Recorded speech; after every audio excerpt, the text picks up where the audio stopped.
Imagine stepping into Victorian London, 1895, as night falls. The city isn't just cold, it's relentless. Winter seeps into everything. Stone, skin, breath. It doesn't announce itself with drama. It works slowly, creeping into joints, tightening lungs, clouding thought. People didn't collapse in a single moment of terror. They wore down, bit by bit. Fingers went numb. Steps grew heavy. Decisions blurred. Every hour stole a little more. What does it really take to make it until morning? As darkness spreads, the streets offer no safety. Hesitation is punished, and even shelter comes with a price. Warmth is borrowed, and time collects its interest. In this video, we step back into that frozen night through AI reconstruction. Hour by hour, we trace the city's icy grip, showing how survival became a test of endurance and how the damage left behind didn't vanish with the dawn. The first bite of winter strikes quietly. Before anything else, you need to feel the atmosphere. We stand on the embankment beside the Thames, just west of Westminster Bridge. As daylight drains from London, the cold begins its work. It is not sharp, it is not dramatic. It creeps upward from the river, held in place by damp air and smoky haze. Your breath becomes visible before the street lamps are even lit. The stones underfoot are slick with frost, and iron railings bite your palms as you touch them, as if the metal itself is drawing the heat from your skin. The night begins with a deficit. Look around. A woman walks along the path, shoulders hunched, face pale, not from illness, but as blood retreats from her skin. Her steps are careful, deliberate, as if each one carries a price. Tonight, you will see many faces like hers. We will return to them. But first, understand the city itself. It is early February, 1895. During the Great Frost, daytime temperatures have failed to rise above freezing for weeks. In London, evening air hovers between -2 and -4 degrees Celsius.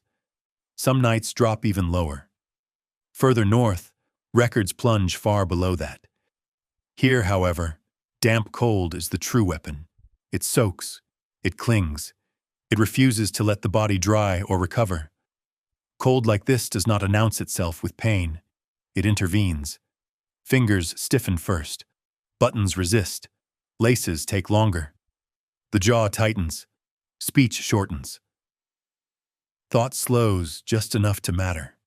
Every surface you touch conducts warmth away. Brick, stone, iron, even the ground through thin soles. You pause to rest, and the cold tightens its grip. Keep moving. Gas lamps flicker along the street, but they do not illuminate it. They fracture it. Islands of pale yellow light float in thick darkness. Outside these circles, you vanish. Sound behaves differently here. Footsteps echo unnaturally. A cough travels farther than it should. Nearby, laughter bursts out, loud and raw, unguarded, fueled by cheap spirits and colder judgment. On the water, ice clings to the river's edge, knocking softly against the embankment steps. Barges sit heavy and still. Fall in here, and the shock alone can lock your chest before you even try to swim. This is the rule of the night. Cold accumulates. Heat loss compounds. There is no warm reset waiting ahead. If you fall behind now, you will never catch up. Nothing here is certain. We move east, deeper into the city, where darkness begins to pull everything apart. This is Whitechapel, and here the cold reveals itself in every detail. Look down at the street. The cobblestones are uneven, never have been. Water has seeped into the cracks all day, and now freezes, lifting the stones just enough to catch a shoe. Soot stains the ice, dulling its surface, invisible until your foot slips. Horse-drawn wheels have carved deep ruts. Mud pressed into them has frozen into jagged ridges. One misstep and you fall, not dramatically, but suddenly, hands hitting stone, breath knocked out of your chest. Watch where you place your feet. The buildings press close, leaning toward the street. Nothing is straight, nothing regular. Brick walls crack, mortar flakes. In some places, rags or stiffened paper fill the gaps. Windows are patched, clouded glass, broken panes boarded up, some covered with fabric or cardboard darkened by years. They shiver as cold drafts slip through. Warmth leaks out in thin, fragile streaks, gone almost immediately. Doors do not fit their frames. Gaps run along edges, enough to glimpse the darkness within. Steps are worn and hollowed, slick with ice where water froze. Iron railings are rusted, frost-lined, biting the hand that touches them. Gutters hang crooked, clogged with frozen debris. Meltwater from the day has nowhere to go, pooling and locking in place, spilling back onto the pavement. So icicles form under broken eaves, sharp and fragile, shattering when brushed by a shoulder or a passing wheel. Gas lamps stand at intervals, pale yellow, glass grimy with dust and frost. They do not reveal danger, they outline it, often too late. Between the pools of light, the street disappears into darkness. Depth is deceptive, distance misleading. A man slips near a corner, catches the wall, and continues without a word. A door slams somewhere above, its loose shutter rattling, like something falls from a high window, untossed, simply loosening, and shatters on the stones below. This is the work of the cold. It loosens. It shifts. Boundaries that once held firm now narrow. Streets become traps. Buildings become unreliable. And when the city itself cannot hold together, neither can the people who walk through it. 3. Overcrowded shelter. We turn off the main street into Spitalfields, where the streets narrow and the buildings press close, as if trying to share what little warmth they have. Here stands a common inn, one of those places spoken of with the same tone people reserve for a bitter medicine. You know it is far from comfortable, yet you step inside. The entrance is a narrow doorway, frame chipped, steps worn hollow in the center from years of use. The moment you cross the threshold, the air tells you that you have made a trade. Inside, it is warm enough to stop your teeth from chattering. But it is a tired warmth, drawn thin by constant use. The ceiling is low, stained, the air heavy with breath trapped with nowhere to escape. Damp coats hang on hooks, slowly giving off the sour scent of wet wool. Boots line the walls, cracked and wet, dripping onto the darkened floor. Each droplet a small reminder of countless nights just like this. Hygiene here has collapsed, not from neglect, but from impossibility. Too many hands grasp the same rail. Too many shoulders brush against the same walls. Too little water. Too little time. Straw mattresses are flattened, pressed against the wooden floorboards. Thin, patched blankets, threadbare and faded, pass from one body to the next. Coughs punctuate the room, short and dry, repeating across the space. Someone wipes their nose on a sleeve and stares forward. A man rubs his fingers vigorously, trying to coax warmth back into red, cracked joints. Another scratches at a collar, then freezes when he realizes what he is doing.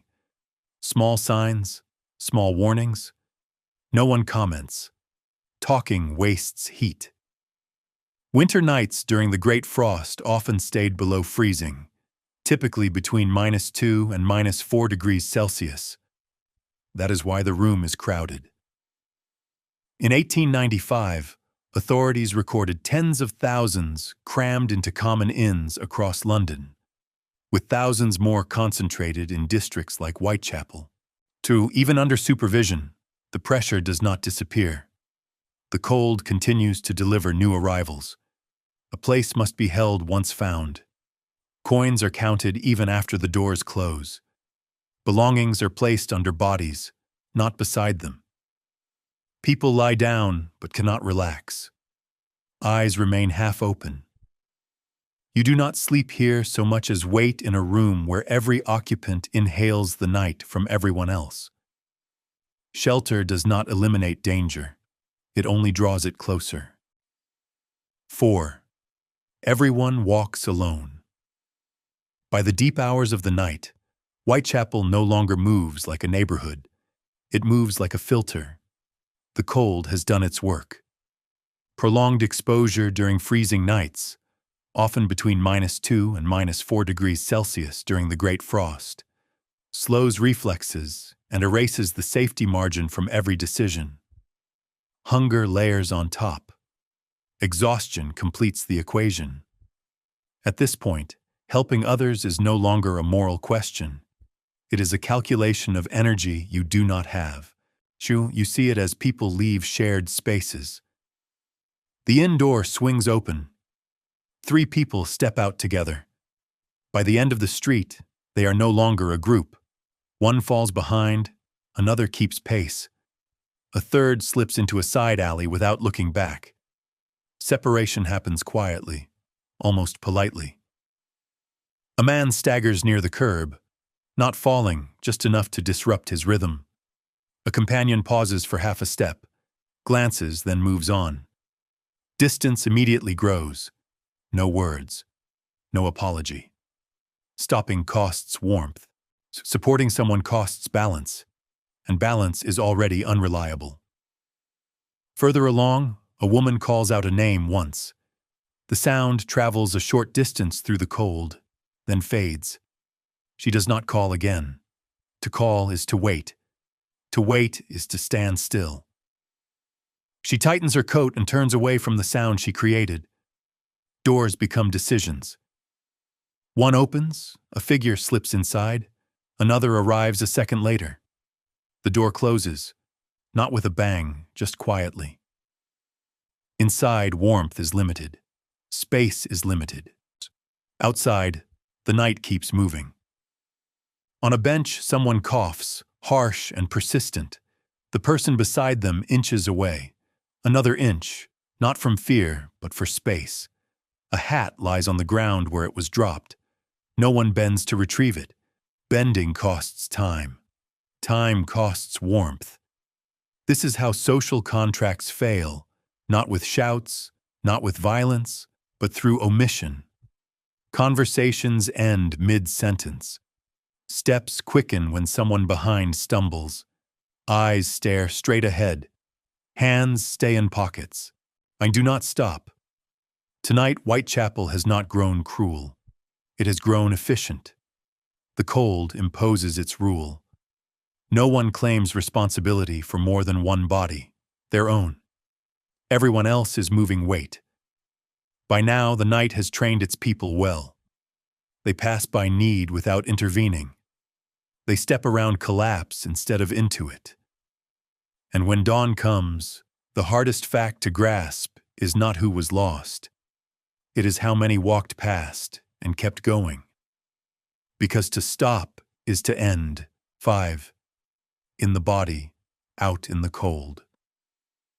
The night does not end on the streets. It presses inward, toward the places built to receive whatever the cold leaves behind. Just after 1 a.m., that flow reaches London Hospital. There is no rush at the entrance, no shouting. The doors open and close in a measured rhythm, letting bodies through one at a time. Some walk in on their own, leaning immediately against the wall. Others arrive on makeshift stretchers. Planks, doors removed from their hinges. Boots are removed, left in disarray. Coats are stripped off and piled damp, steaming briefly before falling still. Inside, the air is warm but exhausted. It carries the mingled scent of disinfectant, sweat, wet wool, and too many breaths layered on top of each other to remain separate. A clerk sits under a low desk lamp, recording the time instead of names. Here, time matters more than identity. Winter illnesses arrive in clusters. Chests rise in shallow, uneven breaths. Coughs come without pause, overlapping, staccato yet persistent. Pneumonia and bronchitis spread fast in these frozen months, and in the 1890s, there is no treatment to reverse them. All that can be done is to add warmth. Blankets are piled on, patients are monitored. That is the limit of intervention.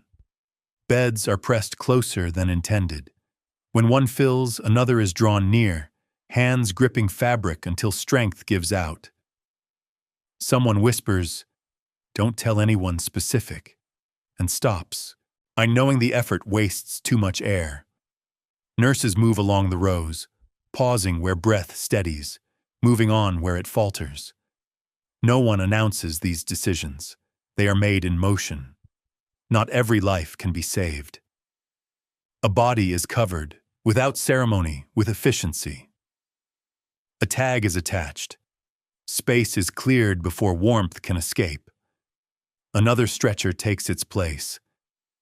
This is not cruelty. It is calculation.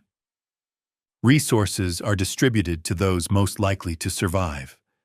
The rest are handled without interruption. Outside the wards, more arrive, waiting. Some will be admitted. Some are turned away. There is no room left to fail inside. Winter nights like this overwhelm hospitals across London, not with drama, but with numbers. The city delivers more illness than its walls can contain. When a breath slows, then stops, there is no audience. Death does not halt the room. It frees space. Work continues. This is the climax of the night. Not a battle for survival, but a ledger of it, measured, constrained, silently denied. When dawn comes, it brings no relief here. It only confirms what the night has already decided. 6. Morning brings no relief. Dawn arrives without warmth. It seeps quietly, a pale gray light spreading over the streets of Spitalfields and Holborn, revealing a city left unhealed by the night. The cold remains, its grip has not loosened. Frost still hardens the stones. Breath lingers in the air, thin and white. The only change is exposure. Shadows that once concealed suffering are now laid bare. People move slowly into this morning, not because the day is gentle, but because their bodies have grown heavy. A man stands at a street corner, shoulders slumped, hands wrapped in scraps of cloth that did little to help through the night. His fingers are swollen, clumsy, slow to respond. He flexes them repeatedly, as if the motion could restore what the night has stolen. In a window, someone remains seated where they stopped hours before. Still alive, but exhausted. Eyes dull, posture collapsed inward. The night has taken more than warmth. It has taken balance, appetite, strength. One night is enough to do that. Winter deaths spike during such freezes, especially after long nights below freezing. Many do not fall dramatically. They weaken silently, until morning exposes what darkness has allowed to continue. Exposure is recorded later as a contributing factor, not a moment, not a scene. Around them, the city resumes in fragmented pieces. A woman opens her shop, glances once at a body slumped nearby, then turns away. A cart clatters along, its wheels grinding on frost. Someone pauses to cover a face with a coat, adjusts it carefully, and steps back. No words are exchanged. Grief is private, measured, Sorrow hangs everywhere but compressed. No one has the energy to display it. It is carried like the cold inside them, pushed down. A young boy walks beside an older man, matching his shortened stride. Both are silent. No words are necessary. Later, carts arrive to remove those who did not survive. The work proceeds quietly, as it always has. The city has learned to do this without stopping. By mid-morning, most traces have vanished, but the consequences remain. Survivors move on with numb hands, persistent coughs, and exhaustion that lingers long after the sun has risen. Surviving the night restores nothing. It only wears the living down. And when the new day begins, London carries all the burdens the darkness revealed. Only now they are easier to see and harder to ignore. 7. Survival is not recovery. By late morning, London moves again. Not healed, not reset, just moving. Smoke rises from chimneys as fires are stoked. Shutters lift. Carts roll along familiar streets. The cold remains trapped in the stones, in every breath, yet the city refuses the notion of stopping. Those who made it through the night carry it with them. You see it in how they work. Fingers fumble with tools wrapped in cloth. A cough interrupts speech, swallowed and ignored. Steps shorten, be cautious, not testing a joint that barely held on the frozen pavement hours before. No one asks what happened. The answer is already visible. Here, survival does not mean recovery. It means compensation. People learn to move slower without stopping, to warm hands without wasting fuel, to eat sparingly and often enough to keep from collapsing again. Bread, tea, fat when it can be found. Heat is borrowed in brief intervals, never owned. Nights like these teach habits fast. The city's endurance is built on small adjustments, repeated after each freeze. Soup kitchens open earlier when frost sets in. Shelters extend hours when the cold refuses to relent. Employers accept quieter mornings because they have learned what happens if they do not. None of it solves the underlying problem. It only blunts the blade. It keeps numbers low enough for the system to keep running. London continues to lose people to winter. Housing remains poor. Disease circulates. Exposure appears in the registers as a contributing factor, never the headline. One brutal night can still ruin a life. The difference is that the city has learned to absorb the loss without tearing itself apart. Survival here is preparation, not escape. By afternoon, the streets appear almost normal. Foot traffic thickens. Voices return, quieter yet present. The traces of night are harder to see. They have not disappeared. They have been folded inward, carried under coats, behind eyes that avoid looking too long at anyone dangerously close to the edge. This is how Victorian London endured its winter. Not by conquering the cold, not by protecting everyone. The city persisted by adapting to damage, by building daily life around loss, by accepting that endurance is not safety. The night will come again. The cold will return. And when it does, the city will do what it has learned to do. Keep moving, carrying the cost forward, one day at a time. A winter night in Victorian London was never just a night. It was a test of the body, of judgment, of how much a city could lose and still keep moving. The cold drained the streets, shattered shelters, separated people, filled hospital wards, and left damage that the morning could never erase. Survival did not mean safety. It meant endurance, often paid for with health, with dignity, and with years quietly shortened. If this journey helped you see the past more clearly, consider liking the video and subscribing. That's how you help these reconstructions reach more people. those who care about history beyond dates and names. Thank you for staying with us through the long night. And thank you for watching.